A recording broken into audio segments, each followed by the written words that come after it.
Partiu. E aí, beleza? Bom, bem-vindos ao meu canal, né? Eu não sei como começa o vídeo. Tenho quase 200 inscritos aí na data de hoje, dia 7. Uns vídeos que já bateu mais de 10 mil visualizações, mas eu não sei como começa um vídeo. Mas bem-vindos ao meu canal. Eu me chamo Fabrício e esse é o Gear Advantage. Talvez esse nome mude, talvez não sei ainda, né? E bom, entrando no assunto do vídeo, hoje eu vou expressar a minha opinião sobre esse carro que estou dirigindo, né? Esse aqui é um Kardian 2024 1.0 turbo automatizado, né? Câmbio automatizado, dupla embreagem, né? E hoje eu vou falar um pouco sobre a minha experiência de dirigir esse carro e algumas opiniões que eu tive sobre ele e que hoje mudaram, né? Deixa eu só passar aqui, que aqui é meio complicado esse horário. Bom, vamos começar que quando meus pais foram comprar esse carro é dos meus pais, não é meu. Eu tive um pouco de preconceito com ele, porque eu achei que ele seria um carro ruim e achava caro para o que ele entregava, né? E depois que eles pegaram o carro, tudo, eu tive a oportunidade de dirigir, Nossa, tá gelado isso aqui. Pera aí, deixa eu aumentar só um pouquinho aqui. Tive a convivência com esse carro, eu acabei gostando muito dele. Já dirigi outros carros da mesma categoria, tanto Nivus, T-Cross, ou até outras categorias como Polo, HB20 ou um Virtus 1.4.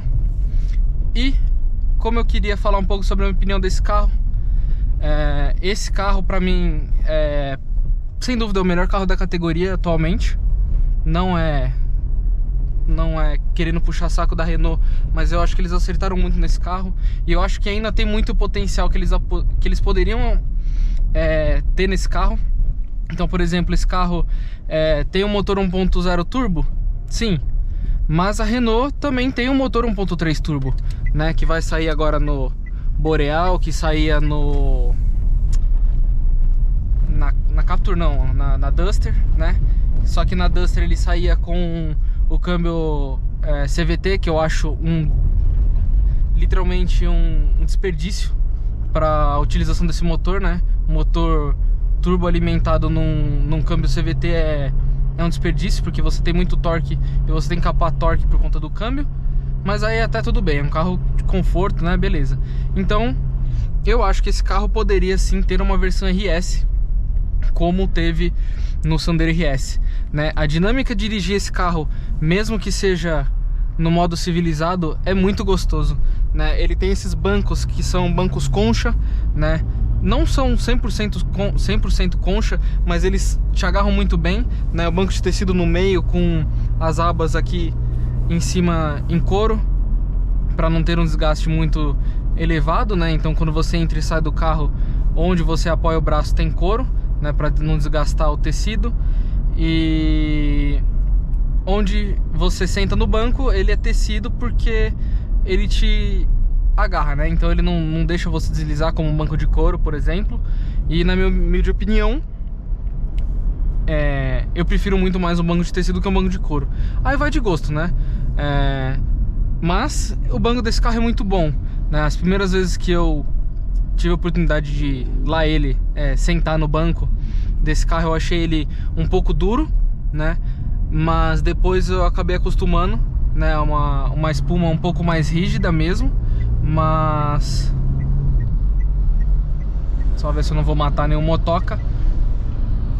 Mas ela é confortável. Eu já fiz viagens de 2 horas com esse carro e assim, nada. Não incomoda nada.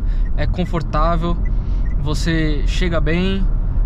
Então é bom, né? Então, falando dessa parte de banco, na parte de guiar o carro, ele tem direção elétrica, o que dá para você mudar a dureza no modo de condução aqui, né? Então você consegue colocar mais mole, né? Mais leve ou mais rígido, né? No modo esporte ele fica bem mais duro, né? Então você tem essa opção de você poder mudar.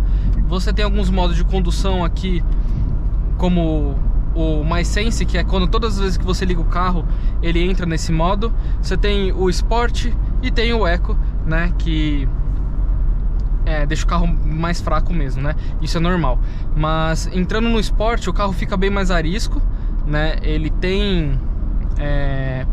parece que ele ganha mais potência mesmo. Esse carro tem o maior torque da categoria. Então dos SUVs, Nivus, T-Cross, Pulse, todos os outros carros ele tem o maior torque, né? Na questão de 1.0, né? No motor 1.0 ele tem 22,5 kg de torque, eu acho, se eu não me engano. E não é a maior potência, mas junto com o maior torque da categoria, ele tem o câmbio de dupla embreagem, né? E isso acaba trazendo uma agilidade para esse carro muito grande. É um carro muito gostoso de guiar. Você tá numa faixa, você precisa sair da faixa no trânsito, você consegue ir rápido. Ele não tem delay de acelerador, é um carro muito esperto. então eu já dirigi Virtus 1.4 que tem muito mais potência que esse carro, né? Tem 150 cavalos, tem 25 kg de torque, 25,5 mais ou menos, né? Que ele é 250 Nm, né? Mas não é gostoso de dirigir como esse carro é, porque não tem a dinâmica. Ah, mas o Virtus tem a versão GTS. É a mesma coisa que um Virtus Exclusive. É o mesmo 1.4. É um carro, vamos dizer assim, conforto. Um carro para fazer táxi, para fazer Uber. É um carro para você colocar a família e viajar. Isso é bom. Isso é gostoso. É um carro espaçoso, tudo. Mas a dinâmica de dirigir aquele carro não é tão confortável, não é tão prazeroso. A palavra certa é prazeroso, ó. Agora eu vou... isso aqui é uma coisa que dá pra escutar também, ó. Não sei se deu pra escutar no vídeo, mas esse carro tem som de turbina quando você pisa, né? Então, voltando ao assunto, não é um carro tão prazeroso de guiar quanto esse carro aqui. Como vocês viram, eu tô com o nariz um pouco entupido, mas não vai dar pra continuar falando. Esse carro você pisa, ó, vou baixar uma marcha, vou pisar um pouquinho e ele vem rápido, vem ágil, né? Então o jeito de guiar ele é legal, né? O banco te segura, o volante é preciso, o pouquinho que você vira ele vai virar. Então é gostoso de guiar, é prazeroso de guiar, né? Então pra mim esse carro é uma plataforma nova da Renault, né? Querendo ou não, é um carro que tem muito potencial para se extrair. Eu gostaria muito de dirigir esse carro, só que a versão manual, porque tem a versão manual 6 marchas desse carro, que é o mesmo motor, só que ele é manual, né? Então, falando na parte manual, esse carro, como ele é automatizado, né, dupla embreagem. E falando desse câmbio, é um câmbio que eu já vi muita gente falar mal, mas também nunca me ocorreu nenhum problema. Também já vi muita gente falar bem.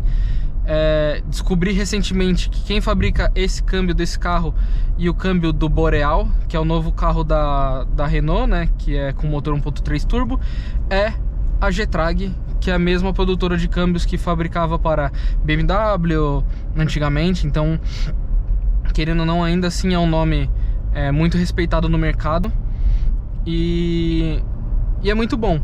E essa parte de manual, esse carro também tem o câmbio manual, mas pela borboleta, né? Ele tem a borboleta menos e a borboleta mais aqui. Então, eu quero entrar no modo manual. Você pode estar tanto no Sport, no Eco, pode estar no MySense. Eita, que coisa forte.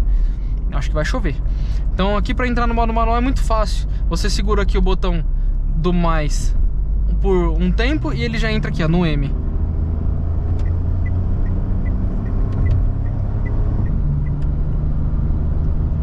Sempre tem um para atrapalhar. Então, aqui você entra no modo manual muito fácil.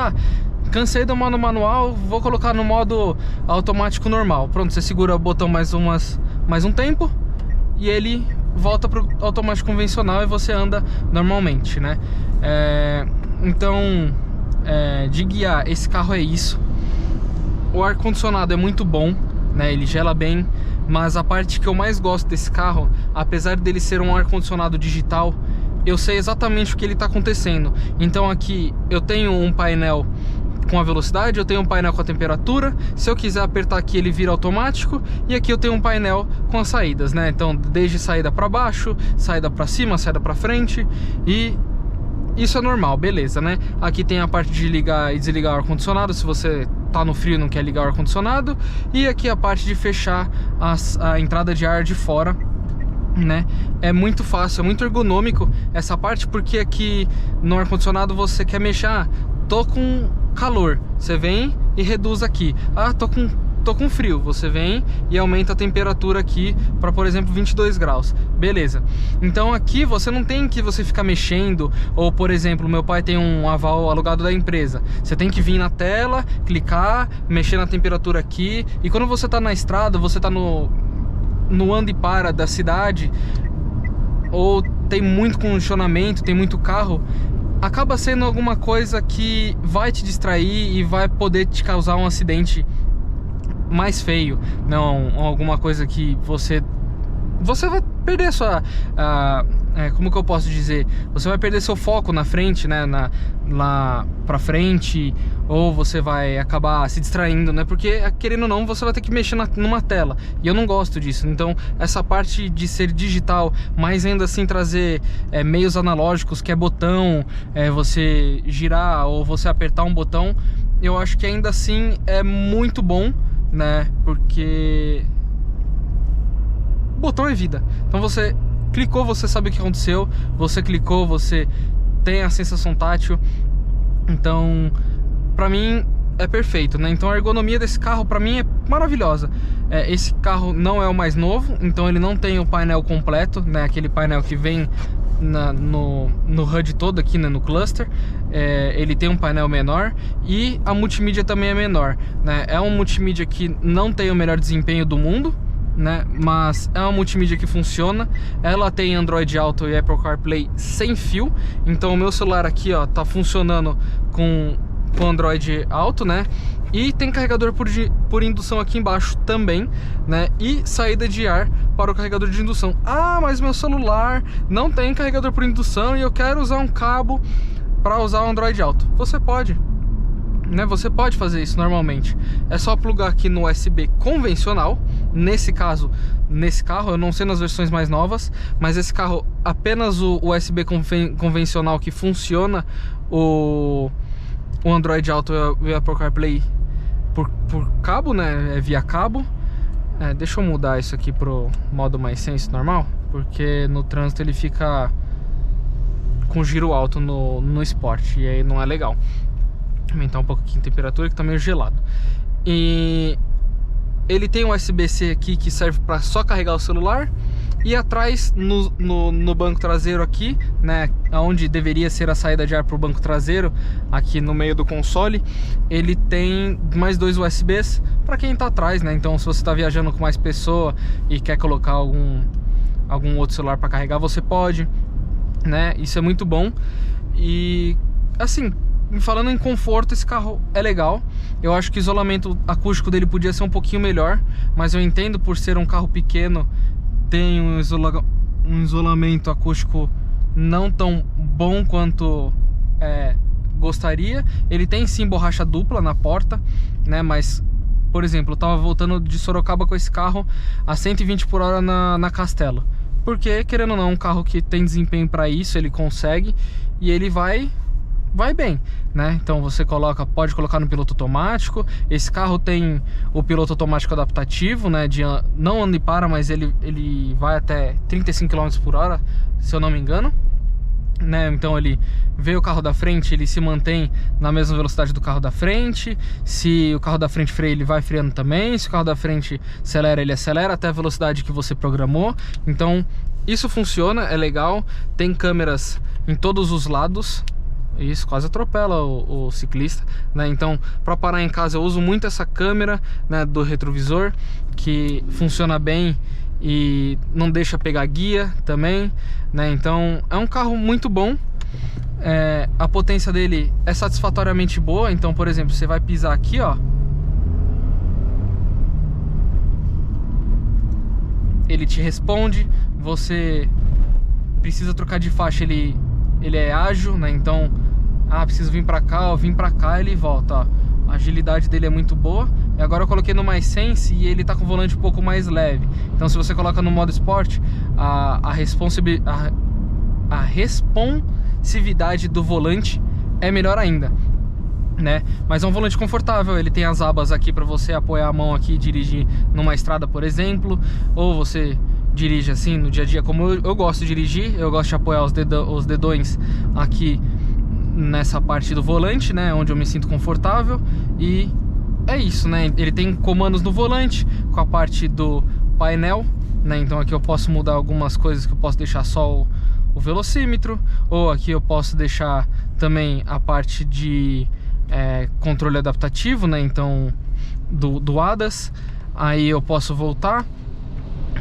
A parte de RPM, ele aparece só quando eu tô no modo esporte. Então ele aparece a barra, aparece o 7 e 8 aqui no final, mas ele não aparece os outros números. Quando eu entro no modo esporte, isso aqui fica em itálico e o RPM aparece maior, né? Então funciona assim. Esse carro tem luz ambiente na frente, tem um couro aqui, né? Essa versão mais top, né? Essa aqui é a versão mais top da categoria. Na época mudou o nome, não sei se era Iconic, agora virou Iconic, não sei. Era a versão mais top. Ele tem os faróis de milha, então, por exemplo, aqui eu tô parado, ó, deixa eu ver se eu consigo mostrar o farol de milha pra vocês. Ele ilumina mais no canto, ó.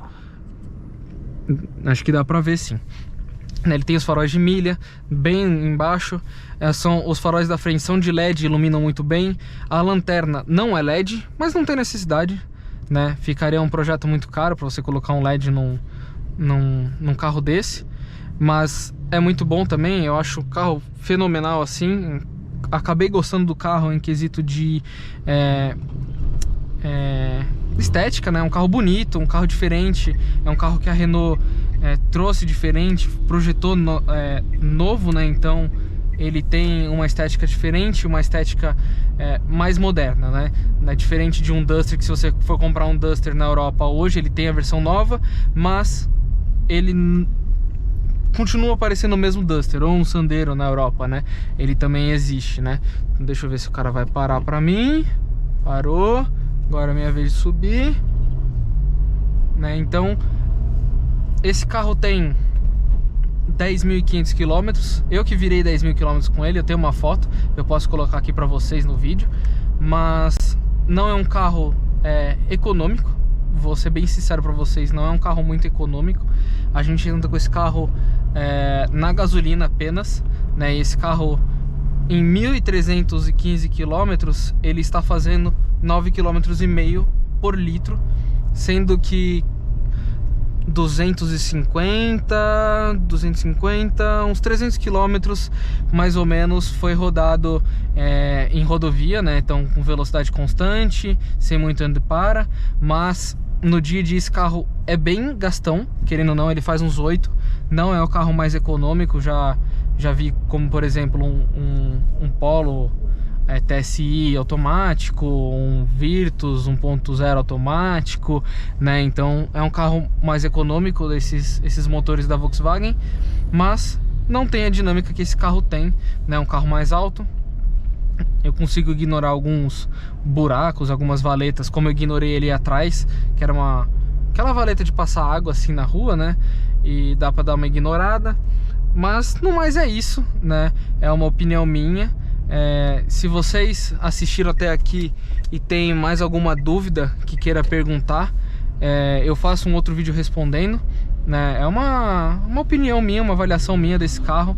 Hoje, se virassem para mim e perguntassem: você trocaria esse carro por um Volkswagen? Não trocaria, porque para mim esse carro é muito mais gostoso de dirigir. E pra mim a experiência de dirigir conta muito mais do que, por exemplo, só economia de combustível, só uma manutenção. Esse carro não teve manutenção até o momento, né? Foi feito só uma revisão, que é a revisão de um ano no caso, porque esse carro ou é 10.000 km ou um ano. Esse carro teve a revisão de um ano por conta de tempo, né? Não chegou na quilometragem de fazer a revisão anteriormente. Mas no mais é isso. O que aconteceu nesse carro antes disso foi apenas um DRL queimado, mas isso pode acontecer, né?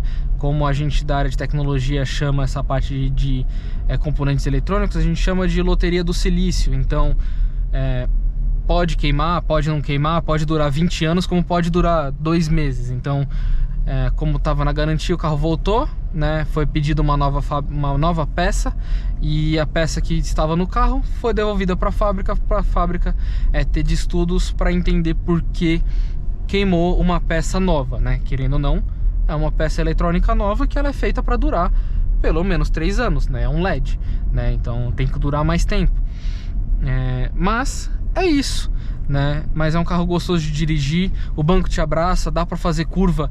Nossa, é absurdo o que esse carro faz de curva, né? Claro, eu tenho um Corsa 1.0, como quem tá inscrito no canal sabe, eu tenho um Corsa 1.0, e você tá sentado naquele banco, tá sentado no banquinho de casa, é a mesma coisa, você vai deslizar para um lado para o outro e ele não te segura numa curva, né? A estabilidade desse carro é muito melhor, é um carro 2024, 2025, o meu carro é um carro de 99, né? O projeto é muito mais antigo, então para mim a referência de carro é que esse carro é incrível numa curva, é maravilhoso, né? E deixa eu entrar, porque o cara também vai entrar. Então é isso, para mim a dinâmica de dirigir desse carro é muito mais competente do que, por exemplo, um Volkswagen, né? Eu gostei muito da dinâmica de dirigir esse carro, ainda mais acoplado com esse motor que tem torque de baixa e tem o câmbio automatizado de dupla embreagem, que é muito gostoso, é muito gostoso. Apesar de ele ser dupla embreagem, a troca de marcha acaba sendo bem sutil, então é muito tranquilo. Mas eu vou ensinar uma coisa pra vocês agora no final do vídeo, pra quem ficou até aqui, até exato esse momento. Eu tô chegando na casa da minha namorada, que eu vim trazer um negócio pra ela que ela mandou entregar em casa, né? E eu só consegui trazer agora. Vamos ver se o cara vai sair.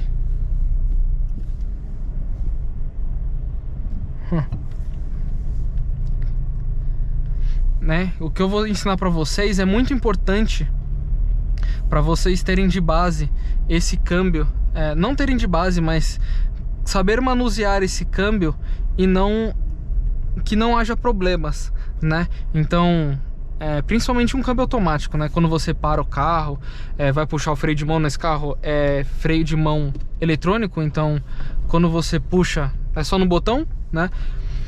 E não tem mais alavanca, né? E é muito importante você fazer isso tanto num carro de dupla embreagem quanto num carro de câmbio automático convencional, né? A gente fala que é um método de segurança e um método para você não estragar o seu câmbio, porque se você sempre para e coloca já no P direto e puxa o freio de mão depois e apoia o carro no câmbio, você tá forçando o câmbio, você tá deixando o peso do carro no câmbio. Então, por exemplo, o seu câmbio vai durar menos tempo do que um câmbio de outra pessoa, né? Então, duas coisas que eu vou ensinar. Se você... Agora eu vou parar o carro, ó. Deixa eu ligar a luz aqui pra vocês verem. Se você tá na ré, como eu tô agora, e precisa colocar no neutro, como todas as vezes eu faço, você segura o primeiro estágio, né? Então você segurou o primeiro estágio, ele joga pro neutro. Ah, tô na ré, quero colocar pro D, né? Você vai puxar o primeiro estágio, puxar outro estágio. Então assim que funciona esse câmbio. Ah, parei, né, na avenida, vou parar o carro, estacionei, beleza, vou colocar no D, né? Ele acopla no D. Agora eu puxo o freio de mão, ele vai ficar a luzinha acesa e vai aparecer no painel. E depois eu aperto o P, que entra no parque. Então aqui é o método certo de utilizar esse carro. Fechou? Então é isso, rapaziada. De novo, eu me chamo Fabrício. Se você ficou até aqui, eu agradeço muito. Fale se você já dirigiu um carro desse, ou se você tem um carro desse, qual a sua experiência, e se você teve alguma parte de preconceito ou não teve, né? Deixa eu tirar na minha cabeça e falar com vocês, né? Teve a parte de preconceito ou não teve, e se teve e dirigiu depois, o que você acha? E se você tem algum questionamento, alguma dúvida, pode perguntar que eu faço um outro vídeo respondendo, né? E esse aqui não é um vídeo para celeiro, nada, é só um vídeo de opinião mesmo, né? E é isso. Valeu de novo, se inscreve aqui no canal, deixa seu like, ativa o sininho e falou, até o próximo vídeo.